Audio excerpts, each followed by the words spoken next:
కుటుంబ సభ్యులందరినీ గృహహింస కేసుల్లోకి లాగొద్దు. నిర్దిష్ట ఆరోపణలుంటేనే నిందితులపై చర్యలు తీసుకోవాలి.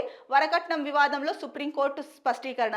ఏదైతే గృహహింస చట్టం ఉందో దాంట్లో ఆరోపణలు చేసిన వాళ్ళు ఎవరైతే ఉంటారో అంటే గృహహింస చట్టం కింద కేసు నమోదై ఉంటుంది కదా, దాంట్లో ఒక కుటుంబం ఉంటుంది. ఆ కుటుంబంలో ఒకరో ఇద్దరో హింసించడం వల్ల సో కుటుంబం మొత్తం పైన వాళ్ళని ఈ కేసులోకి లాగడం కరెక్ట్ కాదు అని చెప్పేసి సుప్రీంకోర్టు అయితే కనుక చెప్పింది. అంటే ఒక వరకట్నం వివాదం కేసులో అయితే కనుక సుప్రీంకోర్టు ఈ విషయం పైన స్పష్టీకరణ ఇచ్చింది. ఏంటంటే కుటుంబ సభ్యులందరినీ కూడా గృహహింస కేసుల్లోకి లాగొద్దు. వాళ్ళపైన నిర్దిష్ట ఆరోపణలు ఉంటేనే వాళ్ళని అంటే ఆ నిందితులపైన చర్యలు తీసుకోవాలని అయితే చెప్పింది.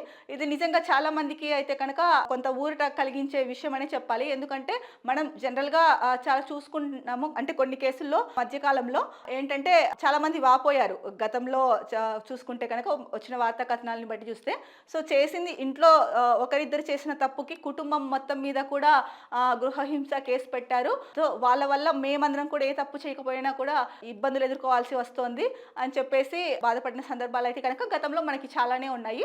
సో ఇప్పుడు ఏదైతే సుప్రీంకోర్టు స్పష్టం చేసిందో అంటే నిర్దిష్ట ఆరోపణలు ఉంటేనే వాళ్ళ మీద నిందితులపైన చర్యలు తీసుకోండి, లేదంటే కనుక కుటుంబ సభ్యులందరినీ కూడా గృహహింస కేసుల్లోకి లాగొద్దు అన్నది అయితే కనుక చెప్పింది.